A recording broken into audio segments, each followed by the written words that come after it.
بسم اللہ الرحمن الرحیم۔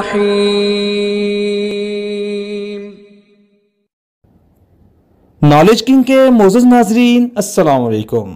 ناظرین، آج جو ہم آپ کے لیے ویڈیو لے کر آ رہے ہیں، یہ ایک انتہائی اہم موضوع پر بنائی گئی ہے اور یہ ہر انسان کے لیے سننا انتہائی ضروری ہے۔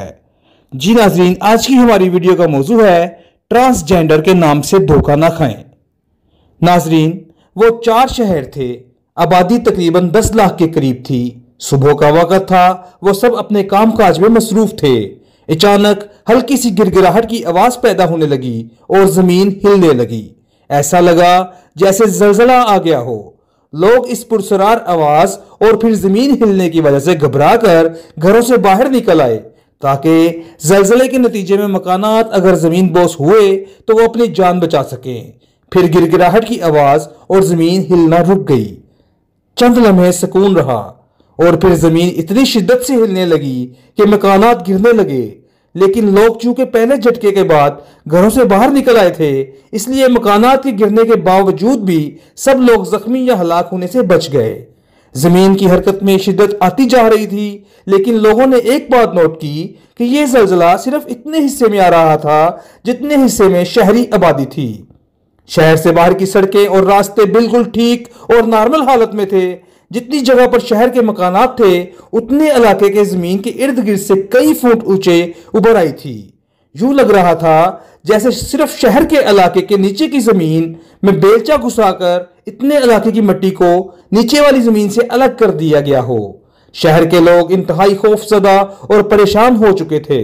وہ شہر کے علاقے سے باہر بھی نہیں نکل سکتے تھے کیونکہ شہر کی زمین کافی اونچی اٹھ چکی تھی اور دونوں زمینوں کے درمیان گہری کھائی سی بن چکی تھی۔ ایک بار پھر گڑگڑاہٹ اور زمین کی حرکت رک گئی تھی اور پھر یوں لگا جیسے پورے شہر کی زمین کو کسی نے ہاتھ میں اٹھا لیا ہو اور زمین کے اس ٹکڑے نے جہاں شہر واقع تھا، آسمان کی جانب پرواز شروع کر دی۔ پھر کئی کلومیٹر اوپر بلندی پر پہنچ کر زمین کے اس ٹکڑے کو الٹا کر زمین کی طرف پوری قوت سے پھینک دیا گیا۔ سارے شہر کے انسان سر کے بل تیزی سے زمین کی طرف بڑھ رہے تھے۔ ان کے درمیان اور نیچے زمین کے درمیان فاصلہ تیزی سے کم ہو رہا تھا اور پھر ایک زوردار دھماکے کے ساتھ پورے کا پورا شہر اپنی آبادی سمیت زمین کے ساتھ الٹا ٹکرا گیا اور سب کچھ ملیا میٹ ہو گیا۔ یہ بہت تیزی اور شدت سے ہوا تھا۔ شہر کی ساری آبادی ایک سیکنڈ میں پس کر پاؤڈر جیسا بن گئی۔ کچھ افراد زندہ بچ گئے تھے لیکن وہ شدید زخمی ہو گئے تھے۔ انہوں نے شدید زخمی ہونے کے باوجود اپنی جان بچانے کے لیے اس علاقے سے نکلنے کے لیے دوڑ لگا دی۔ ارد گرد ہر طرف مٹی دھول کے بادل رہ گئے تھے۔ مکانات مکمل طور پر مٹی کے ساتھ مٹی ہو چکے تھے۔ پھر اچانک آسمان سے پتھروں کی برسات شروع ہو گئی اور وہ پتھر ان انسانوں کو لگنے لگے جو زخمی تھے اور جان بچا کر بھاگنے کی کوشش کر رہے تھے۔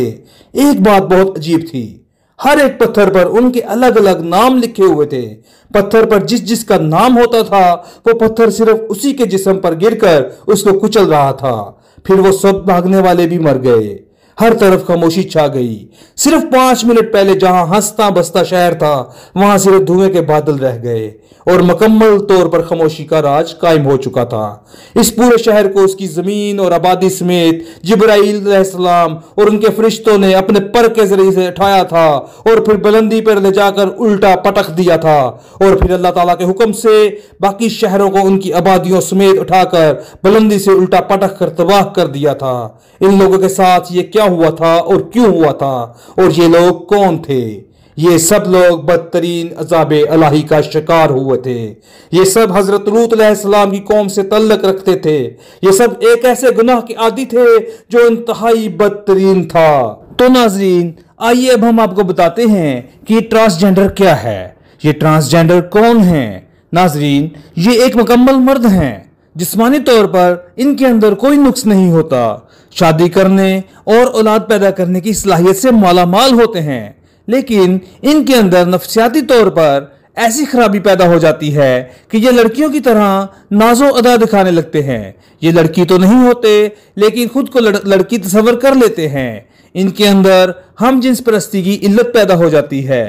بعض لوگ ہجڑوں کو ٹرانسجینڈر سمجھ لیتے ہیں، لیکن یہ شدید غلط فہمی ہے۔ وہ جسمانی طور پر ادھورے ہوتے ہیں،